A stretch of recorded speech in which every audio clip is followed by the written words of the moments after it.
The information contained in this podcast is an expression of opinion and does not constitute investment advice.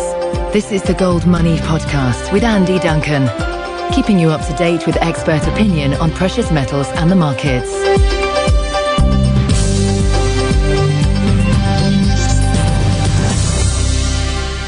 Today I'm speaking to Doug French, who's senior editor at Laissez Faire Books and a former president of the Mises Institute in the United States. Good morning, Doug. Good morning. I thought it would be interesting if we asked Doug, who has an almost unrivaled knowledge of Austrian school publications in the last few years, if we asked him to put together for us a short list of books to help the uninitiated become scholars in the Austrian school, particularly with regards to monetary matters. So Doug's given me a list of 10 books on money, which somebody might be able to read over a year or two in order to become kind of fully conversant with the Austrian school. So here we go with the list. Coming in at number 10, down from number 11, we have The Ethics of Money Production with Guido Holzmann. Doug, why do you like this one? Well, this is a book I've used a lot in preparing a number of articles and talks over the last couple of years. And although there's plenty of history in here and the reader will understand the evolution of money and how the government has,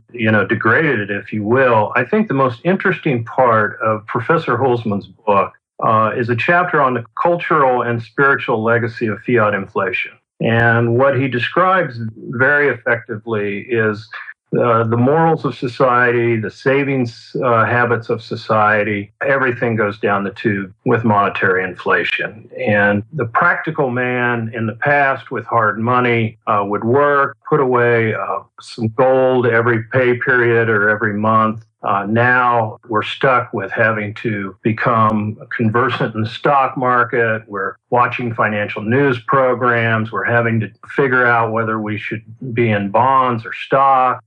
Do we ride the boom? Do we wait it out? We never quite know. And it's the fiat money system that always stands in the way of wealth for the average person. Yeah, in Victorian times, people just used to have to save gold, didn't they? Their gold coinage. And then gradually, as the Industrial Revolution took hold, prices came down and down and down. So when people retired, they just took their gold out of savings and it was worth more at the time. So inflation has destroyed that, hasn't it? Exactly. I think what Professor Holzmann does is describe this process very clearly. It's not necessarily the book I would start with, but I think it is a very, very interesting book for your listeners to pick up and peruse and certainly focus in on what Holzmann's done that I can't think of another author who's really fleshed this out quite the way he has. Do you think they should start then with number 9, which is What Has Government Done to Our Money by Murray Rothbard? Well, yeah, Murray's book, this is a short book. I think it's just over 100 pages, more or less. But Murray Rothbard, Murray is very close to my heart because I was a student of Murray's at University of Nevada at Las Vegas. I took my master's under him. We became good friends. He was just a wonderful guy. But this is really there's a couple of books in here I would start with, but this is certainly one of them. What has government done to our money? Because it takes you from essentially barter through the fiat money systems that government has taken over. He covers lots and lots of ground with this book, but it is very short. And if your listeners have not read Murray Rothbard, they are going to be thrilled that an economist can write this well. His prose is very punchy. He's got a great sense of humor, and he's just like the man that he was. What you read is the way he was, and this is a wonderful, wonderful book to get started with. Is it true he called you his efficient banker? Yeah, he did call me the efficient banker. Of course, when he said that, I was working on my thesis under him, and I had a lot of course, I had to work during the day, and I had to write the thesis. And part of the thesis process is taking it around to your various committee members, getting them to sign off on stages of it. And I guess I was fairly adept at, dotting I's and crossing T's and getting these things done. So I think that's why he hung that moniker on me. Okay, I think that brings us to my favourite book from your list of 10, and that's coming in at number 8. We have The Mystery of Banking, again by Mr. Murray Rothbard. Well, this book is very, very near and dear to my heart. In fact, this book was out of print. I bought 2 copies through search sites for rare books, and I think I paid upwards of $400 for one of the copies, and pretty close to that to the other copy. Then the opportunity arose back when I was able to help the Mises Institute republish this book. The Institute did that a few years ago. This is a book that was so hard to get that when I heard about it, I found a copy in the UNLV library, and I stood over the copy machine for an entire Saturday morning, feeding dimes into this copy machine to make a copy of it. And that's the only copy I had for a long time until I was able to find these copies in the secondary market. Now it's online for free at the Mises Institute, and certainly paper and ink does not cost that much anymore with this new edition. This is a book that probably most clearly describes fractionalized banking. And that's a term that your average person, in fact, your average banker, has never heard that term. They don't understand it. They don't understand what banks do with the money. Murray lays that out very clearly, very methodically. And then, of course, it takes a central bank to backstop this entire system. And it's just a wonderful, wonderful book that I would recommend to everybody. If I was actually a conspiracy theorist, I would suggest that the Illuminati went around the world stealing these copies of this book to prevent people finding out about this, about fractional reserve banking particularly. And I'd like to thank you for paying for its republication yourself, which was a great piece of work. Anyway, let's get to number 7, which is another Murray Rothbard book, The History of Money and Banking in the United States. Now, why is this useful to people, even those who live outside the United States? Well, I think that, and again, as the name implies, this is a history book. So you're not going to get the technical aspects of money and banking. And that is, I guess this goes from colonial times, I think, to World War II. But what is going to be interesting for the reader, no matter where they are, is the political aspects of how bankers collude with government for their favors, if you will. And I think that was very apparent as you read through the first central banks that were created in the United States. And those failed. Andrew Jackson did away with one of them. And then what Murray lays out is how the Federal Reserve was really created. It is really more of a political history than anything else, but I think that people should read and understand. The other part of this book that I think is important is that the 1870s in the United States is described by many economists and many historians as this terrible, terrible period for the economy in the United States. And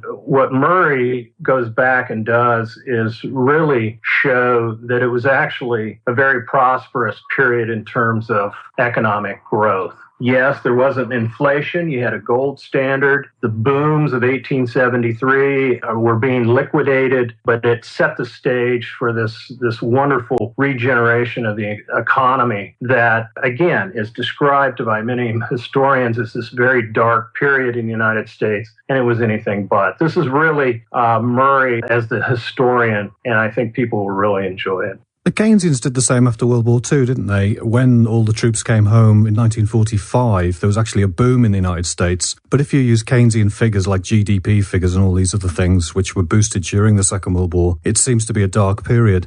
And yet people can actually remember that period actually being a boom time. So they did the same thing for that Victorian period, and yet it was more of a good time than it was a bad time. Okay, number 6. Now, this is an interesting one because it's Early Speculative Bubbles and Increases in the Supply of Money. It's by a certain Mr. Douglas French. Now, why has this one appeared in our list? Well, the listener's going to think that I'm carrying my own water, and I'm going to apologize for the train going by right now.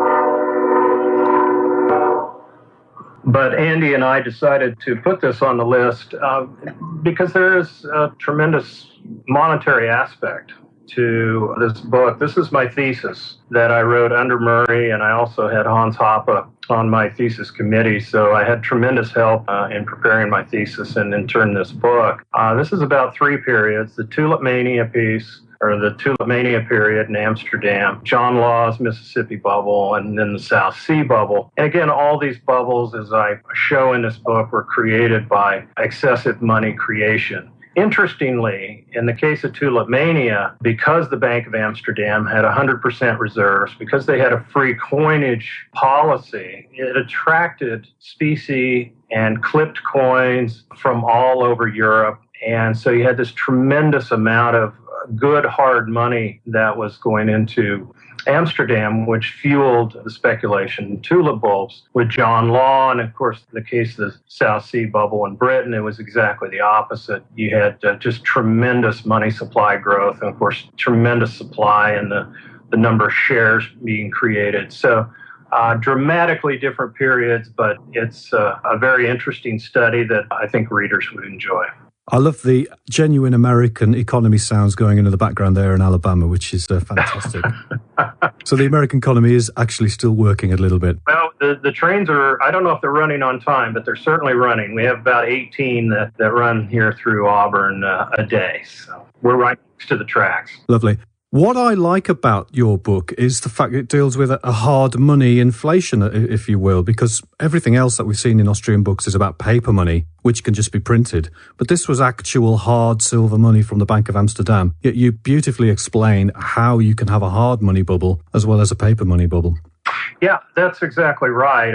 And that's why I wouldn't say there's necessarily controversy about my thesis, but it wasn't necessarily accepted, even in the Austrian community. Murray urged me to try to get the tulipmania part of my thesis published in a mainstream journal. And I made 8 or 9 attempts. I was turned down every time. And then he said, well, it'll certainly be published by the Quarterly Review of Austrian Economics. Unfortunately, he died before he could usher that through. Eventually, it was published in the QJ, as it's known, and the book's been published. But it's taken a while for this idea to really take hold. Yeah, and what you explain quite well, which I'll let people read, getting the book, which is freely available from the Mises Institute as a PDF, is the 3 government interventions which enable a hard money bubble to arise. Okay, let's get on then to number 5, and we're going back to our roots now. So we have The Origins of Money by Carl Menger. This is a book, and it's a tiny book. So I think for people just getting started, I think this is an interesting book to pick up. And Carl Menger is really the father of Austrian economics. I think you hear the name Ludwig von Mises often, and Murray Rothbard and F.A. Hayek, but it really all began with Carl Menger, and he really started the entire Austrian thought. And this book really tells you where money came from. Money did not come from government edict. It comes from the market. So Menger uses his subjective value theory to, again, methodically take us through the process of how marketable goods emerge in a marketplace to become money. Again, very, very short book, very easy book to read, and something that people should pick up who are just getting started. Von Mises then took those ideas to create number 4 on our list, which is Human Action. Now, this is a monstrous, huge book, which nearly devoured me when I first read it. I had to read it a couple of times. Can you tell us why it's good for money as well as why it's good for everything else? There's a lot in it about money. And again, as you say, it's a monstrous book. I'm not sure anybody listening to this who has no familiarity here. Please don't try Human Action at home.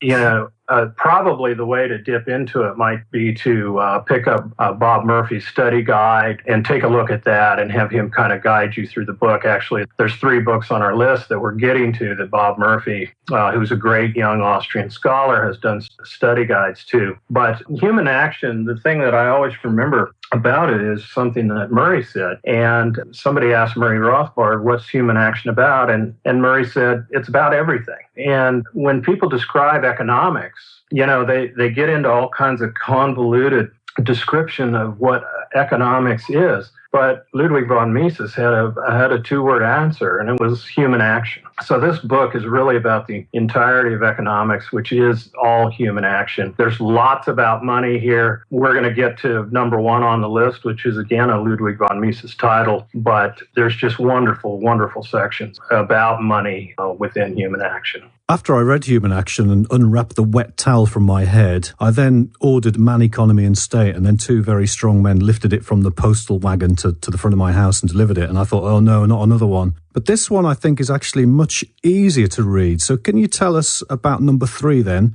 Man, Economy and State, again by Murray Rothbard? Man, Economy and State was Murray's attempt to really take human action and boil it down for the average person. And he wrote this when he was a relatively young man. I think he was in his mid to late 20s, which is just unbelievable when you read the book. And the current Mises Institute version of Man, Economy and State also has the 3rd volume, which wasn't originally published that way. So that is definitely the issue to get. And again, this is a book that is much more than about money. I mean, there's plenty about money in here. There's plenty about the evolution of money and where money has gone. There's plenty about banking in here, but there's just so much more. Murray Rothbard was not only an amazing thinker, but as I said before, he's an amazing writer. And so this is a big book, as you just described, but again, a very, very easy read. And if somebody wanted to pick up a big book and dive into it and isn't necessarily familiar with the literature, this would probably be the one I'd recommend because, again, Murray is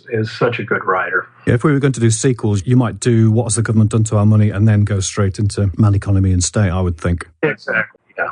Was Power and Market the 3rd part of the new edition? Power and Market is probably the book that I used most often back when I was in Nevada and writing for a policy institute there. Power and Market talks about the effects of taxes and government intervention so effectively that you can virtually, for anyone who's in the policy area, not that Murray was a policy wonk, but he can so effectively explain the effects of government intervention that any time that your local government is proposing a new tax, you can pull open the Power and Market section of Man, Economy and State, and you will get Murray's take on what the effect of that tax is going to be or what the effect of that intervention is going to be. Again, just great work by Murray, and that's my favorite part of Man, Economy and State. Yeah, it's a superb book and very well written. It just flows through, whereas Human Action is much harder work. Okay, coming on to number 2 then. Now, I think this is a sequel to Mystery of Banking. This is Money, Bank Credit and Economic Cycles by Jesus Huerta de Soto. Can you tell us about this book? This is a monster of a book,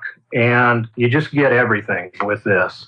It's got history. It's got just an amazing integration of Austrian theory and the business cycle and money. There's an extraordinary section of the book that I've used that describes the attempt to legally justify fractional reserve banking. Because when your listeners understand what fractional reserve banking is, which is essentially a bank is entrusted with your deposit, but they don't keep it around. They turn around and lend it out to someone else. And through this, money is created. And their hope, of course, they hope and they pray that not everybody shows up for their money right away because it's all gone somewhere else. So you might immediately say, well, this is fraud. And what Huerta de Soto does so effectively is has this wonderful history of how politicians and judges and bankers get together to collude to legally justify fractional reserve banking. It's much more than that. I'm just pointing to a small section of the book. This is a book that you really just curl up and wrap yourself around and spend a lot of time with. He's a brilliant, brilliant scholar,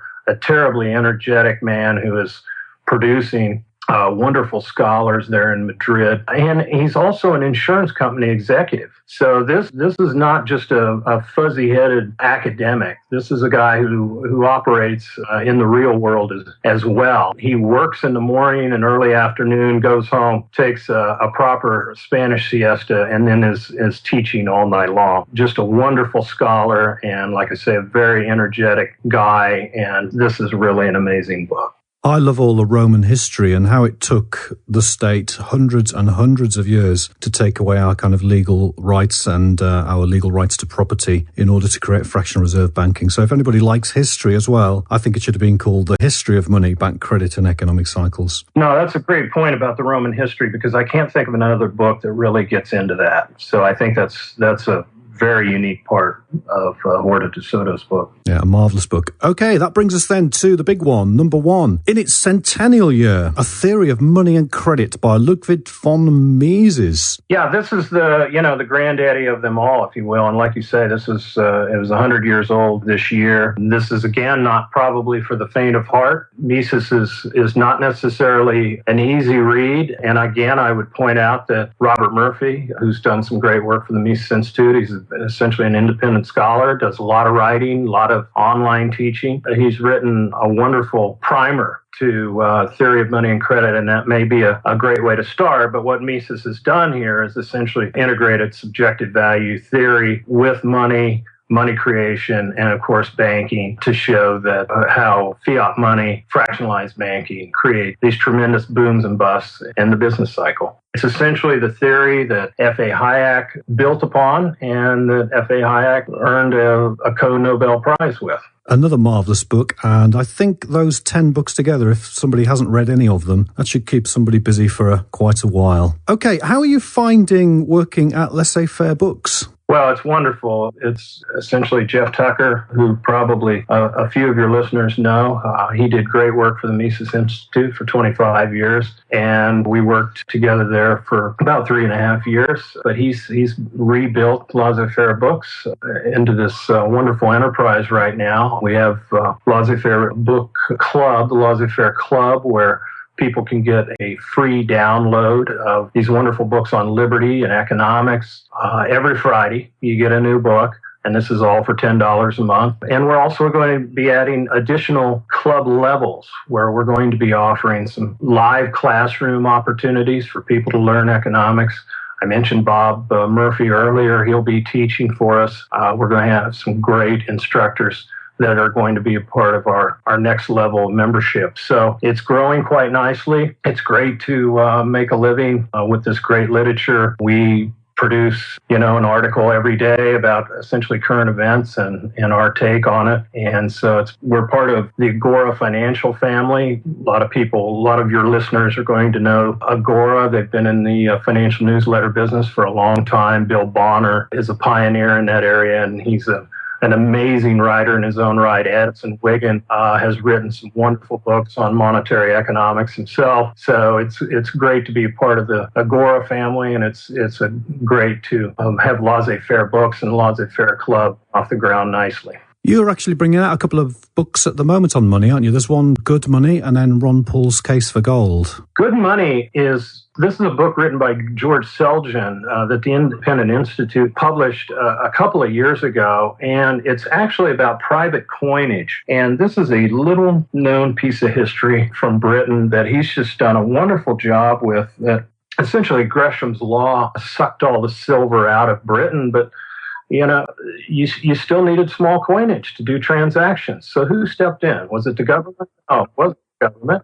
The government didn't step in. It was private enterprise. And so you had these various, whether they be button makers or die casters or whatever business they got into, they also got into the coinage business. And they made some of the best coinage in history. It withstood counterfeiting much more effectively than government money did. And so it's a wonderful book for people to pick up, and we certainly carry it at Laissez Faire Books. We have probably some of the last remaining hardback copies if people still like their paper and ink with a hardback around it, and come to lfb.org and pick up a copy. But it's a wonderful book. If we have time, I'd like to make a mention about something that I mentioned in the book review about Good Money, and that is a report created by the ECB on virtual currencies.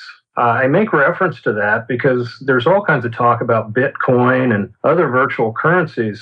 And, some people listening might say, why do I have to learn about money? Well, I think, as this ECB report points out, the Bitcoins of the world are going to be, they may really start to define and put pressure on the idea of, does money really just come from government? I think most people assume that, but I think Bitcoin is going to put that whole idea into question. And so that's an interesting report to read. And I think as you read these great books, whether it be Rothbard, whether it be Mises, whoever it might be, I think having an understanding of money in this modern era is going to give you some insight as to what happens going forward, because the private market is probably, as central banks denigrate currencies all over the world, the private market is doing all it can to step in and create better money. The thing about Bitcoin is very shrouded in mystery, isn't it? I'll have to find someone to speak to about it. But speaking of the case for gold by Ron Paul, I believe you've had a bit of a local election in the United States today. What do you think of the result of that election? Well, it's the same old, democracy is this theory that the mass of people get what they want. And as Mencken said, H.L. Mencken said, they get it good and hard. I think the American public, year after year in elections probably gets what they deserve on a national level. You can probably say it on a worldwide level. I mean, Russian voters electing Putin, French voters electing Hollande, a guy who immediately lowers the retirement age, increases the minimum wage, and puts an onerous tax on the most productive in France. I mean, these guys their economics policy and knowledge is just astounding. But the public, democracy is this idea that people are going to pick one sociopath over another. Maybe Monsieur Hollande should write a book called Human Inaction. Yeah, I think that's what he's going to have. He's going to have human inaction over in France, and Europe needs exactly the opposite. They need lower taxes and, less government interference. This is just more of the same. We're getting more of the same in the United States. I posted last night during the election results. Obama's kept the White House. The Republicans have kept the House. The Democrats, the Senate, the Keynesians have kept the Federal Reserve, so the beat goes on. And I think that's the way it's going to work out. Well, hopefully Obama can bring some change in the next 4 years for you. Thank you very much, Doug Friends, for your time this morning. Andy, it's been a pleasure. Thank you. Subscribe to the Gold Money newsletter at www.goldmoney.com to receive email updates on new articles, videos, and iTunes podcasts from our Gold Research section.